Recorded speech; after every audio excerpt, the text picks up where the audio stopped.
Ladies and gentlemen, here we are, dude. Big day ahead of us. The big day ahead of us. Lots of live people on Blog This Talk. is a monumental. Yeah, so this is something they've never seen before. Yeah, so years and years ago, Yeah. probably like 2016, we used to hang out in my room in my house back in Florida, and we would just call the most batshit crazy Blog Talk radio things the best. possible. How Joined would you by Cole, explain to them? OG, prank caller. Yes, sir. Explain to them what Blog Talk is. I explained the radio shows a billion times, but I didn't say what Blog Talk is. Yeah, dude, tell them about Blog Talk. It's essentially this website where you can find all these like online radio shows. It was like a host platform for them, these like shitty radio shows, and you can call into basically all of them. And I'm very excited for this. We noticed it's kind of late at night. That's why it's one of the reasons we're not doing businesses. And a lot of them are live right now. Yeah, so back in the day, I don't know if they still do this, but like way back in the day, they used to have everything from Black Panther, black supremacist radio shows to the most white supremacist shit you could possibly white find. supremacist Dude, radio like shows. we're not talking like Great Replacement. We're talking like black people suck. We're gonna eradicate them from this country. White supremacy. Yeah, insane. It was wild. And you find everything. There's a lot of sports, a lot of wrestling, a lot of religion stuff. There's like paranormal, anything. It's great, dude. It is literally just the Wild West of radio shows. And we're the here. last bastions of no moderation. And we're here brought to you by Rockstar Energy once again, guys. And Roblox. And Roblox. Don't forget that. Shout out to them. But yeah, we could stop our SpongeBob music here for a second. That was Aqua with J Balvin. Have made it through to round 3. It's always a great premise for radios to say between every sentence. Once round 3 begins, I'll start making. I swear to God, though, I promise we've prank called this guy before. All right. So, all of that being said, ladies and gentlemen, it's now time to talk about superstars tomorrow here at the Bridgestone Arena and here in Nashville. And we have 10 contender matches, and it's going to be put on a little Nashville voice. Vacant. We will start with for the Superstars Championship. Blake F. and Bradley will defend that against Billy Gunn, who is currently the Ultimate Gauntlet champion, who seems to be going pretty strong right now. Your thoughts? He is going pretty strong. I don't look forward to anyone getting in his way. Dude, I wish. No. I want to just talk shit. I just want to be like, hey, what the hell is up with that other guy? All right. So, with that being said, Blake also he likes to say what multimedia. Area code 512. Who is this? Hello, this is Area Mark. Code Mark? Yes. Are you in Wrestler Unstoppable? I'm sorry? Are you in Wrestler Unstoppable? No, I'm calling into the show.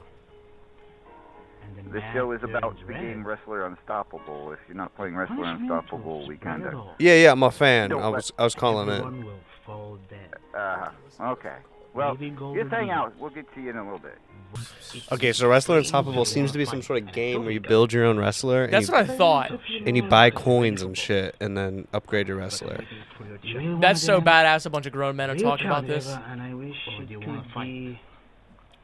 I ain't gonna come and talking like this. So and I'm about, hey, I can't make my character. I'm stuck on the loading screen. You don't want some Latin shit. Start reciting a cryptic hymn. Yeah, it's like, what's your favorite thing about wrestling?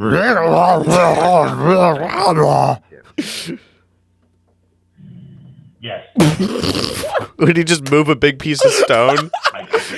Bro, he's resurrecting Jesus, dude. You gotta move the stone. Yeah, you open the door. I just don't know at this point. Look, say what you want about the guy. I've openly said how I feel about some of the things he does, but there is one thing I will never take away from him. That could be funny too. If they don't cuss, like before they pick it up, be like, "Hey, big fan of the show, but this other guy's voice is scaring me." Scaring my kid, man. He's only like 4 or 5 years old. Huge fan of all this, but like. Sorry, I had a cough, so I didn't want to do it on the air. All right. All right. Two triple crown contendership matches and to his benefit. Thank you for using Blog Talk Radio. Goodbye. He blocked it. They just said. He denied it. You know what? Whatever. Let's just go find another one. Do this attack, and he ordered his staff to prepare a plan to do exactly that. What are we gonna say? These guys are just fired up about World War II. He did it. Patton was something else. It was something else, man. Excellence like that came out of America that defeated not only the Japanese, but also helped to defeat the Germans. I mean, it's just a miracle. Look what Such a promising I can pull a good fake German done accent. with his black tank crew. Like a stupid one. Say you're offending them. 761st. Or that they're offending you. Yeah. Say Hey, they're- well, look at what happened with the 322 Air Wing, the Tuskegee Airmen. I'm talking about You know, plain people. I just got finished watching Masters of the Air, and Tuskegee Airmen were the And black it's airmen in World War II. when Yo, my granddad three was a guys, Sea Airman. several guys from that Air Wing that got captured, that got put into a POW camp, and it's like, okay. Hello, we're can gonna you guys do hear this me? stuff, you know, Hello? and we're gonna plan to get out of here, and then, well, you know, they eventually get liberated from that POW camp, but again, those guys, those Probably gonna let him finish, Tuskegee then put you back Airmen on. who I should have been assume. recognized as Dude, heroes alright, now I know that we need to press as 1. soon as they Okay. got home, but we know they weren't going to do that at the time. Oh, it's so you giddy. know, because of the racism that was taking place at the time. But that's neither here nor there. But Unmuted. Join the conversation. 512, you're on the air. Hello, can you guys hear me? Yes. Hi, so I'm calling in from Kugelblitz, Germany, and I was very fascinated by your conversation because my great-grandfather actually fought for the Wehrmacht.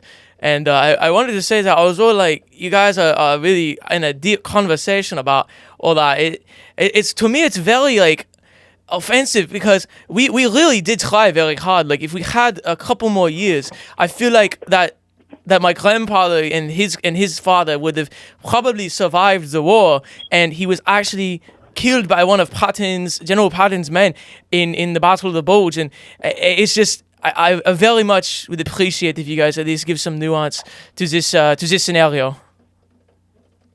Well, I can give you a little nuance on that, and that is that unfortunately, and I share your concern for what may have happened to your grandfather. I'm assuming you're speaking that he was killed after he surrendered and he was murdered as a war crime. Is that what you're talking about?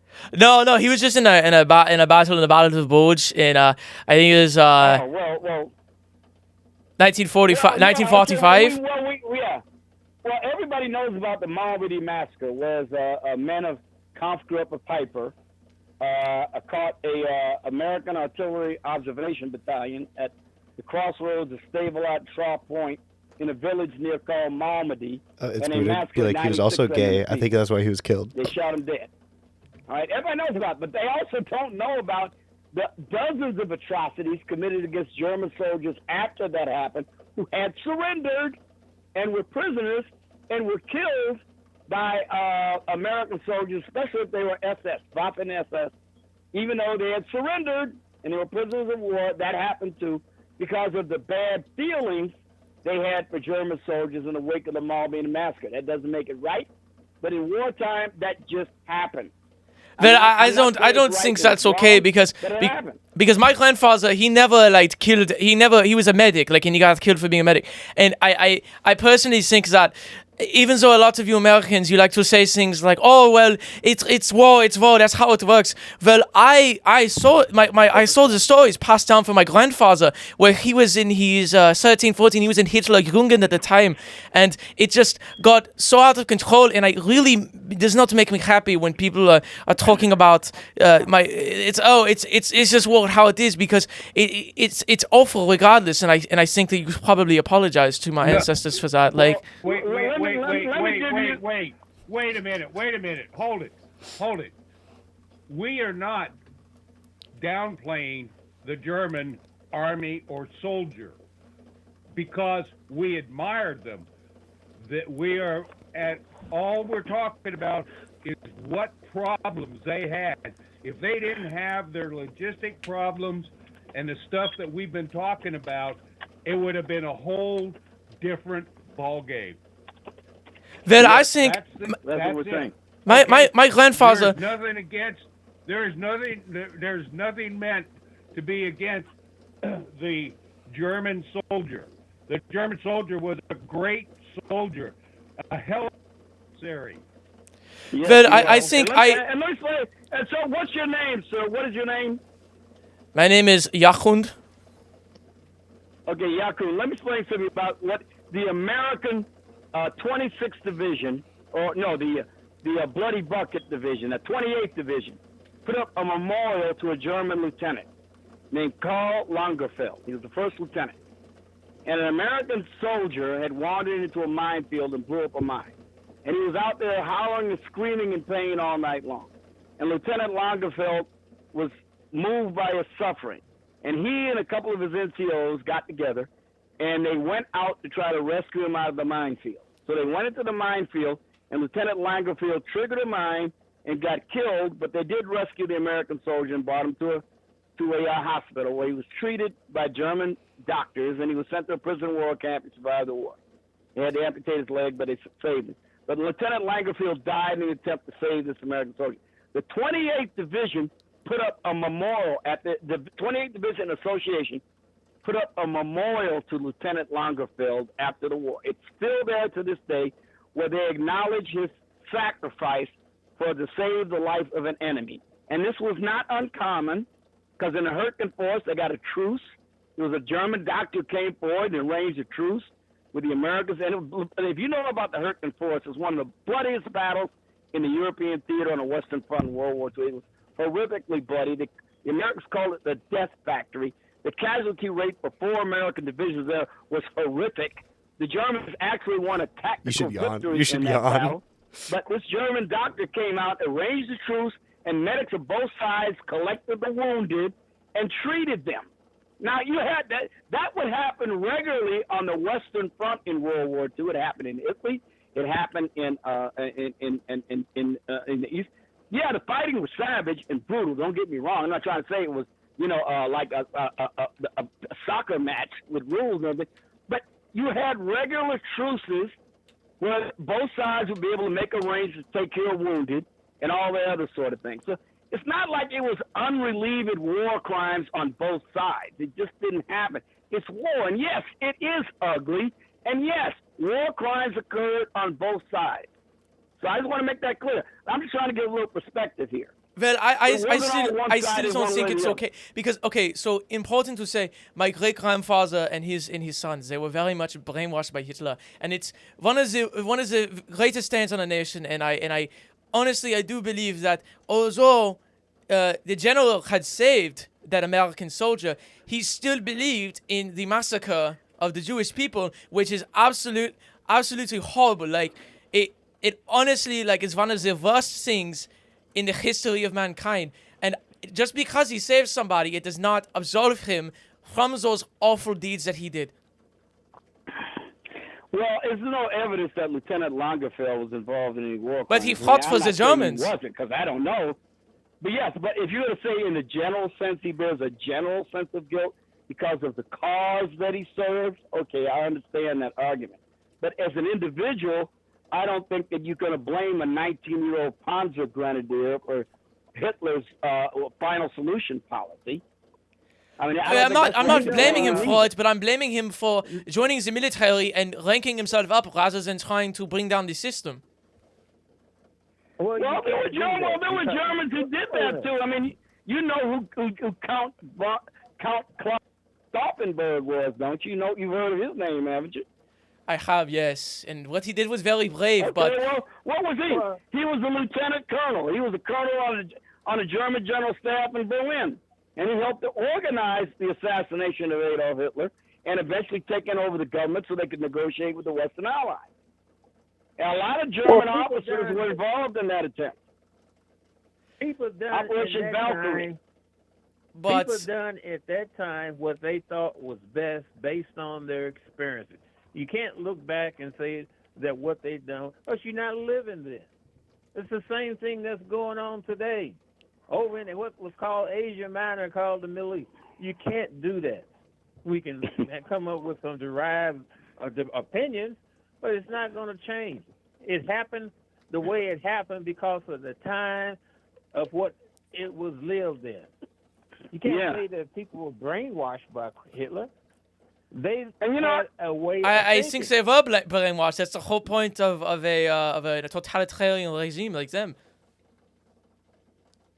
Well, look, I got this. Go ahead, Pat. Let me ask you a question. Would you want to go back and exchange positions? You go back and live in that time and let them come back and live in your time? They're going to think the same thing about you. I don't think so, because if you actually knew German history, the Weimar Republic actually had lots of gay people and trans people. It was a lot more normal back then. But there was a conservative revolution that ended up ruining the whole regime and kind of changing after Paul von Hindenburg died. It kind of screwed everything up. But during the Weimar period, before the economic crash, it was very, very liberal. And I think a lot of people from that time would come to the modern day and be like, okay, I understand, this was a natural progression of human society. No, I'm going to take exception with you when you said that there was conservative revolution over to Germany. The Nazis were radicals. They opposed every conservative institution in Germany. They opposed the military. They opposed the aristocracy. They opposed the church. They opposed every single conservative traditional institution in Germany. And that's why they had so much trouble with a lot of the more traditionally minded Germans who, even though they were nationalistic, they were also conservative. The Nazis were as radical as you can get. They were left-wingers. They were just to the right of communists, but they were left-wing socialists. They were not left-wing, they were right-wing.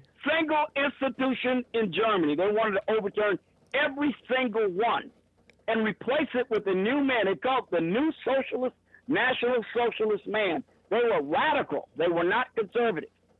Well, I think because they were nationalistic and they believed in Lebensraum in the German living area in general, they were not left-wing. If they were left-wing, they'd want equality for everyone, which they did not. Oh, no, they were left-wingers, man. In fact, Adolf Hitler even admitted, if you ever read Mein Kampf, because I've read Mein Kampf, and Adolf Hitler was essentially saying one of the reasons they were one of the reasons that they were in competition with the Russians was because they were appealing basically to the same audience. The only problem for Hitler was that the communists were internationalists, and Hitler was a nationalist. He didn't want to have anything to do. But Stalin was not trying to internationalize the revolution. That was Trotsky, and Trotsky was assassinated. Stalin wanted communism to be only in Russia and the Soviet Union. He did not want it to be internationalized. Oh, no, he believed in he was a Marxist-Leninist. No, that was Trotsky. That was Trotsky that wanted it to spread across the world. Stalin was focused on communism being only in the USSR and Russia and Kazakhstan and what have you, because he believed it was more important to stabilize the revolution in Russia before moving it outside of Russia. No, he wanted to stabilize his sphere of influence in Russia, in the Baltic states, and elsewhere before he expanded the borders. He made that clear, too. He was in a consolidation phase when World War II broke out. Remember, the Non-Aggression Pact was to buy the Soviet Union time because he knew eventually he and Hitler were going to lock on. He didn't actually, because Stalin was very much in the dark. His generals kept telling him that he was going to fight, and he was like, oh, no, the Germans won't fight us. Pact, he could buy enough time to get his sphere of influence consolidated, and then they would be able to move against or defend themselves against Germany. Well, Stalin had multiple 5-year plans before then, and also he believed firmly, actually it's the opposite, that Germany was not going to attack him, that he was like, oh, it's going to be fine, we're going to do our own things, but his generals had intelligence that were like, oh, Hitler's going to attack you in the summer of 1941, and he was like, no, that's not going to happen, and when they did, he was in total shock, which is why the Russians hadn't had enough time to prepare their military to make sure that they could actually stand against the Germans. Well, I thought it was quite revealing that Hitler had a kind of a grudging admiration for Stalin and his ruthlessness. And he said that if and when they ever conquered Russia, he would probably leave Stalin in place in some capacity to keep the Russians under control. And he had a grudging admiration for him, even though he knew that he had to defeat him. But he made this comment repeatedly to his generals, and particularly him. I think he made that comment to Alfred Speer, because Alfred Speer put it down in his memoir. And he said, yeah, Hitler was thinking about keeping Stalin in place as the satrap if and when Germany ever conquered Russia. They had a lot. Look, they had. I think Hitler and Stalin had more in common than they had in difference. I very much disagree. Because once again, you just said like 5 minutes ago that Stalin was trying to internationalize it and that Hitler was not. But then I said that they were both trying to nationalize it, and you said I was wrong. So you just contradicted yourself. Oh no, I didn't. Actually, see, here's the thing. Right? Well, look, Hitler wanted all of these places he conquered, with some exceptions, like and he was willing to allow the Nordic states like Holland and Estonia and some of these other states to be vassal states where they had some form of German citizenship. The rest of them were intended to be purely servants for the Third Reich. They wouldn't get any more education than they needed to maybe count to 100 and do all the manual labor if they were allowed to live. That was the difference between Stalin and Hitler. Stalin wanted to internationalize everybody so everybody would be a serf. Everybody was going to be a serf if and when Stalin got a thing. Because again, he was an international communist, whereas Stalin was a nationalist socialist. And again, I believe they had more in common than they had in difference. But you just said they were very different in their ideology, and then you said they were very much in common. Like, it doesn't make any sense to me. Yes, because socialism and communism and Marxism have a lot in common. But socialism Marxism is a derivative of socialism, yes. If you look at all the traits of Nazi Germany and the things that Nazi Germany engineered, you look at every program they set up, you can almost see echoes of the modern day Democratic Party in the United States in many of their programs. Well, I don't think the Democrats have a lot in common with the Nazis. Let's be honest. I think you're just making that up to basically just piss people off. I'll tell you exactly what those programs were. They had programs about animal rights. They were anti-smoking. They believed in affirmative action and special rights for German citizens. They believed in quotas. They believed in speech codes. They believed in all kind of things that the modern day Democratic Party. But I thought affirmative action was for minorities. I don't think the Germans were too keen on those. Again, they were for affirmative action for people who are Aryan. They had quotas for Aryan. But if the only Aryan people are allowed to have a job, that's not affirmative action. Remember what you are familiar with the Nuremberg laws, aren't you? Of course. Okay, well there you go, right there. You've got an affirmative action program right there with the Nuremberg laws. You know, you got the same affirmative action program that exists within the Mexican Constitution. And ain't no blacks of no numbers in Mexico. It's how they interact with foreigners. And yes, Stalin did have a broad sense of communism because, remember, they accused Patrice Lumumba of being a communist in the Congo. Well, I still think your description of Democrats as being similar to the Nazis is very off base because if anything, I don't mean to get too political here, but if anything, Donald Trump is a lot closer because he's a populist and he's very much right wing. I think they're a lot closer. No. I don't think. Look, I think that. I don't want you to think I'm going too far with an analogy between the United States Democratic Party and the National Socialist Party in Germany, because if you got that impression, then I regret it.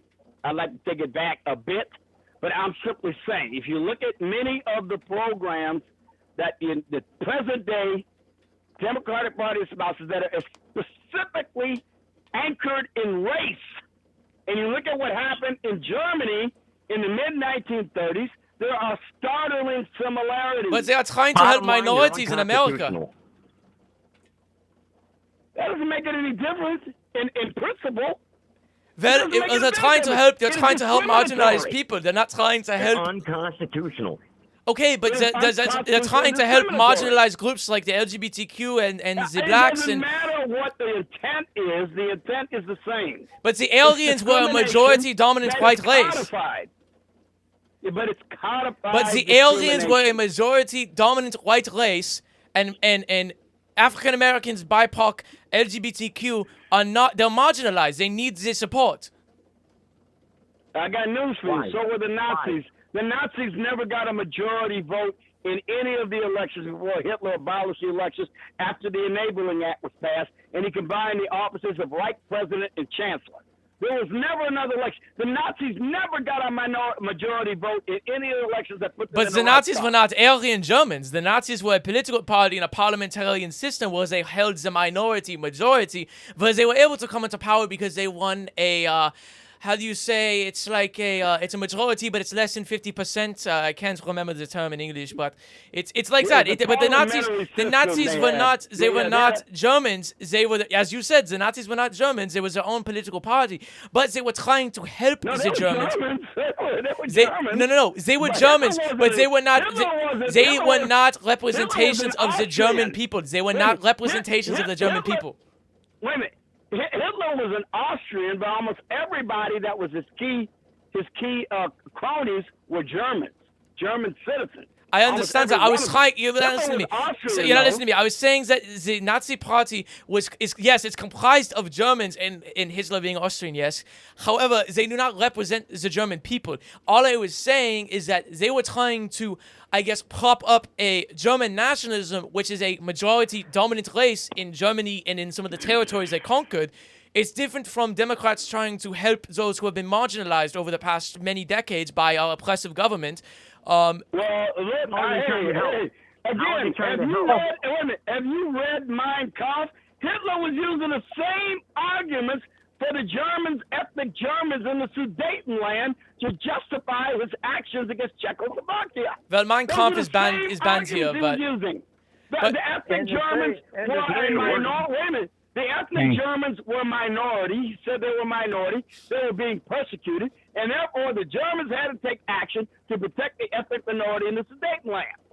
Joseph, you're next. And to say that today's Democrats are doing things to try to help those that have been marginalized, well, that there has to be questioned. Yeah, but this isn't like we're gonna take over other people's lands. This is in our own country. Hold on. 5112. Hang on. Go ahead, Joseph.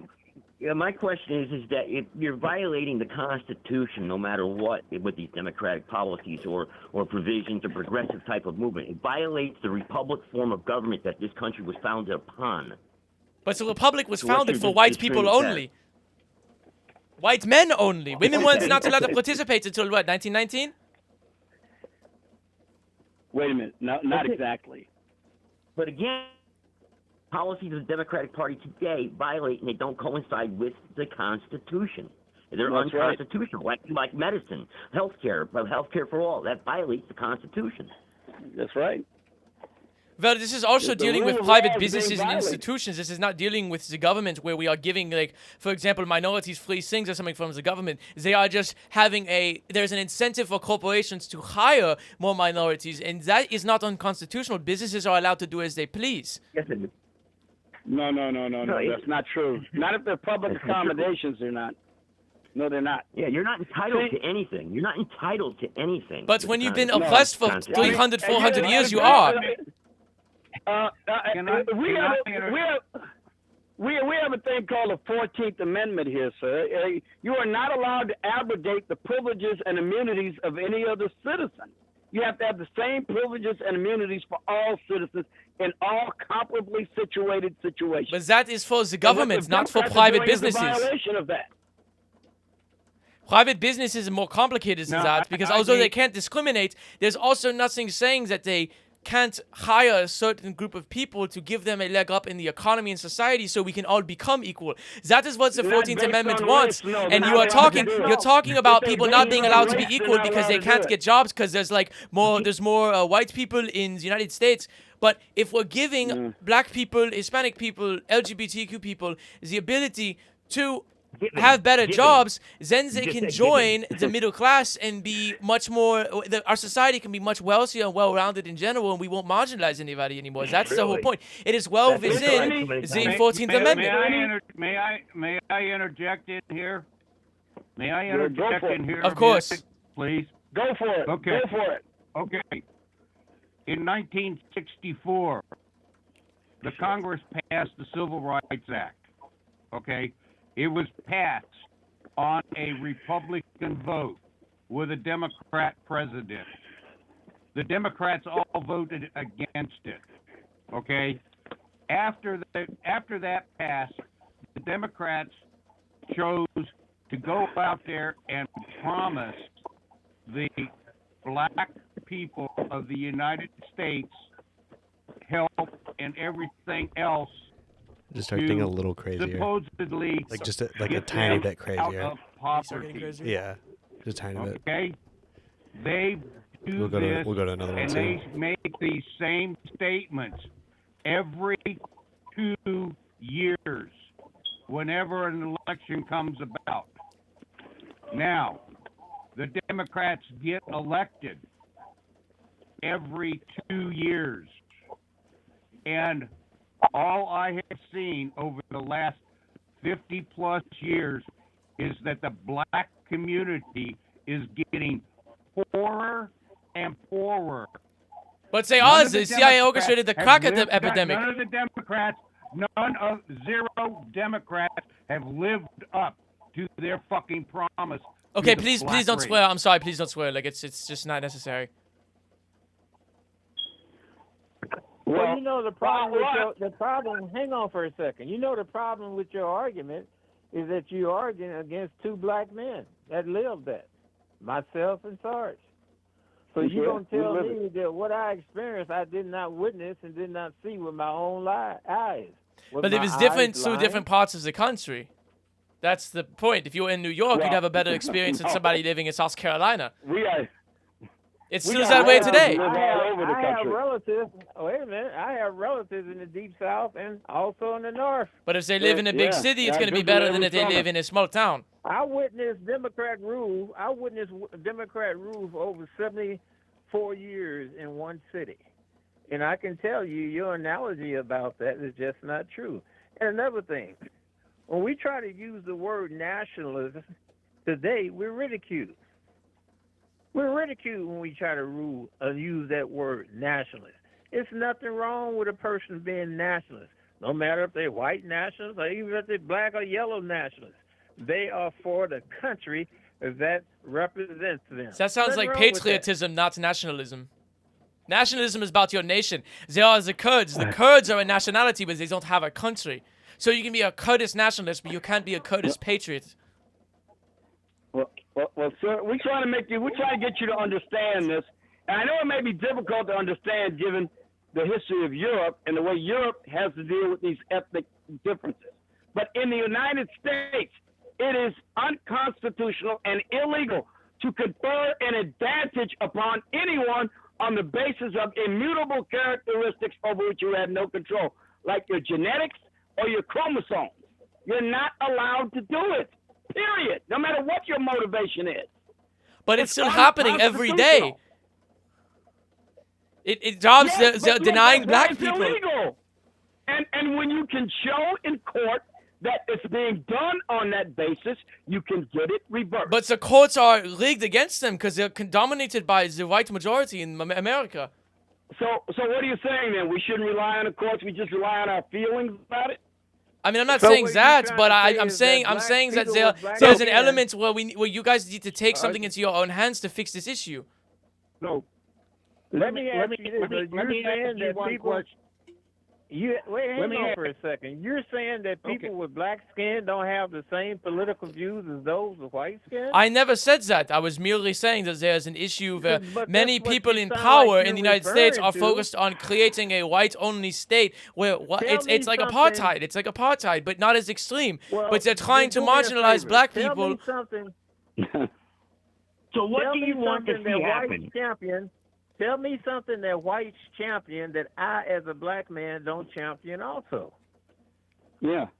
Anything related to getting rid of affirmative action, because you're one of the few people that is privileged enough to not have to worry about it. But there are many pro-African Americans living in the hood like Oblak that don't have the ability to move upwards in society. Like it's not Why come they don't have because the nation's agenda is against them. There are too many people like the police. The police keep trying to kill them. They can't live normal lives. Come on for a second, Joe. What is it that they don't have? It's not what they don't have. It's about what the systems in power in the corrupt systemic racism puts against them. What system are you talking about? The police, the military, the government are all run by white people that are trying to marginalize black people. What about the city of Chicago? Just because the second biggest city in America has black people that are successful does not mean there are not other parts of the country that don't have issues. Well, wait a minute. There's only so many black people. How many black people do you want to be running everything? Black people, 13% of the population. As many as it takes for black people to be equal to white people. As many as it takes for everybody to be equal. Wait a minute. Everybody can't be equal. That's not possible. That is impossible. Unless you decree it. Well, I think that equal. I think that as long as once everybody becomes equal, what policies do you want to see implemented? Affirmative action. Was there maybe something like every 2 or 3 presidents there has to be a black vice president or president to make sure everything is balanced for everybody. What do affirmative action mean to you? Affirmative action means giving people who are marginalized the opportunity to fully I guess the best way to put it in English is to fully have the wealth to make their lives better. Hold it right there. Right there. The founder, the architect of modern day affirmative action was a man by the name of Arthur Fletcher, and that's not his definition of it.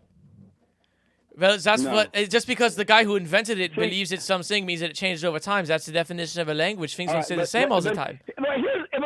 But here's the problem with these definitions. They're malleable and they're ever-changing. They don't have a fixed definition, and that's the problem we have with this. Now, when you use words like affirmative action and marginalize people and giving them that's not what it originally was intended to do. Affirmative action was intended to prepare people to compete on a level playing field with other people, to prepare them with education. That's what we need today. See, we're on the same page. But wait a minute. Here's what it is metamorphosed into. It is metamorphosed into an industry that is thoroughly corrupted. And now it passes out points for chromosomes and genes. It is racist to its core.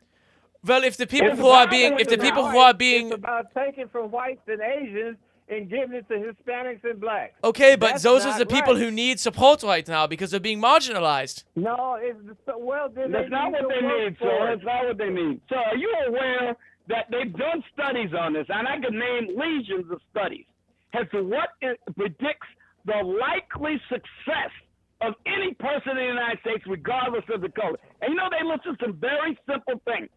Not inheriting a lot of money. No. Number one, what was at the top of the list was having 2 involved parents in their lives. Notice the word I used. Plural. Parents. Number 2, don't get arrested. Please stop yelling, sir. Just please. It's loud. Number 3, don't have a child out of wedlock. And number 4, graduate from high school. If you do all of those things, that's all, just those things, you are certain not to be below the poverty line. In fact, you're probably going to prosper. Well, that is the baby boomer view. You guys are old. You guys, the economy is not that good anymore. You can't just. Wait a minute. So you apparently you don't want to pay attention to what I just said. It's not a lot. You don't have to do a lot of things. These are basic things that you have to have and or do, and you will succeed in the United States. Black people, 80% of children in the black community are growing up without a father in their house. You understand the significance of that? I'm not talking about politics. I'm talking about the fact that in today's day and age, you can't just go. When you were growing up in the 1960s, you probably could, but nowadays, the economy is not in a state where graduating from high school is going to immediately guarantee you success. Listen, let me ask you this question. You know, Nigerians are just as black as Wesley Snipes. First, second, third generation in this country. How is it that they're so successful? Why is it that they are some of the highest educational attainment in the United States, highest household income in the United States, even more so than whites and Asians? They just as black as Wesley Snipes. Because I never said anything about race. It was just about the fact that Nigeria has a culture. Did say something about no, race. I didn't. I said Nigeria has a culture based. Nigeria has a culture based on raising people to. It's a developed country. It's second world. They are developing people to have good schooling, so and then but there's a sampling bias. There's a sampling bias. Did you hear what he just said, Bianchi? Did you hear what he just said? He said culture. There is a sampling bias. There's a sampling bias. If a Nigerian can go to America, they have the money and the success to get there. Every Nigerian is not that successful. It's overcrowded. It's overpopulated. It's disease-ridden. It is poor. The Nigerians that come from Nigeria to America are the ones who are rich enough to do so. So of course they're more successful than the average person in America. You don't have to be excited. Stay calm. The time. One at a time. Let me ask these two questions. Well, go for it. What education do you have? Where did you go to school? I'm a college graduate at the University of Dortmund. University of what? Dortmund. I'm in grad school. Let me ask you about Dortmund. Okay, Let me ask you about Dortmund.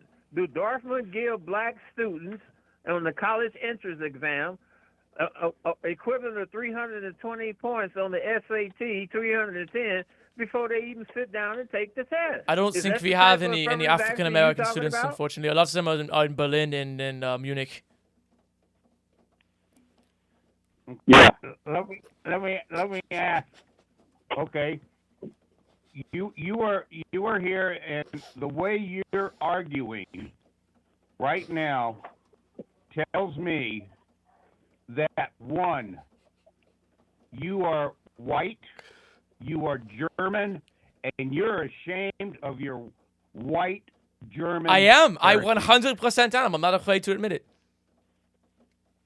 Right. I see. I understand now. Okay. I understand now why he's saying what he's saying. I understand now. Dortmund is the school where Malcolm X was there debating, wasn't it? If I'm not mistaken. I honestly don't remember. I think he was debating in Munich. I think. I'm not sure. That would make more sense. This university is not that big. It's relatively small. Let me say this, Mister. Your idea of what goes on with the topics that you're talking is totally wrong. Yep, and it's very difficult for you to argue for blacks when you arguing with two black males on this show tonight. Yeah, because we have seen. You gotta understand. Wait a minute. And we're here to tell you that you are wrong, but you don't want to believe it.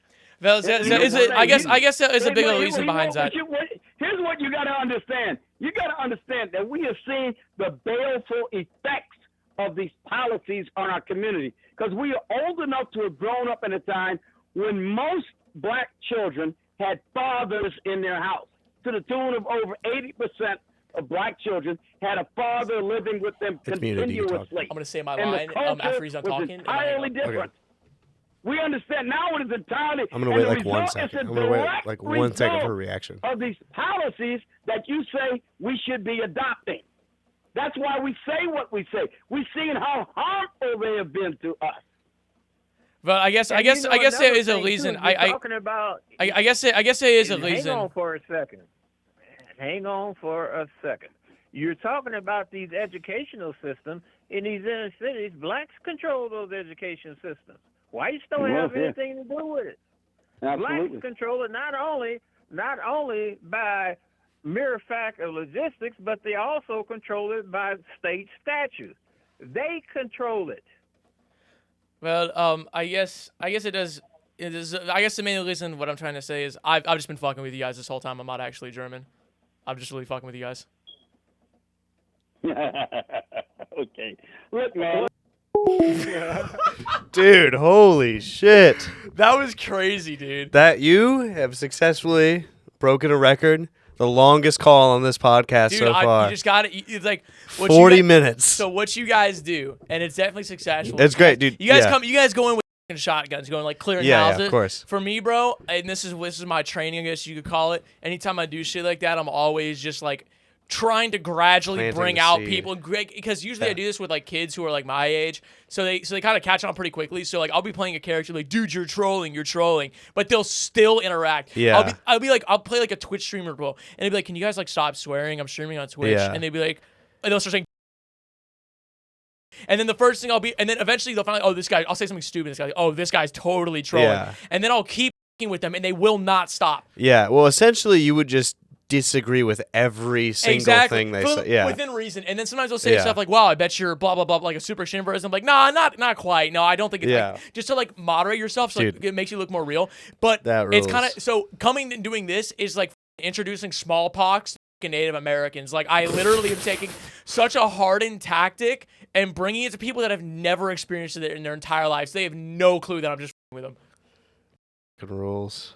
Yeah, so even though we got to one radio show, it's really a gamble with these things. It's not like businesses where you can just kind of spam call them. And and there's like a billion of them you can call. There's a billion 7-Elevens I can call. But there's only like 7 of them live at a time, and then this is a lot. 5 of them will be like just like an audiobook or something weird that's never gonna pick up.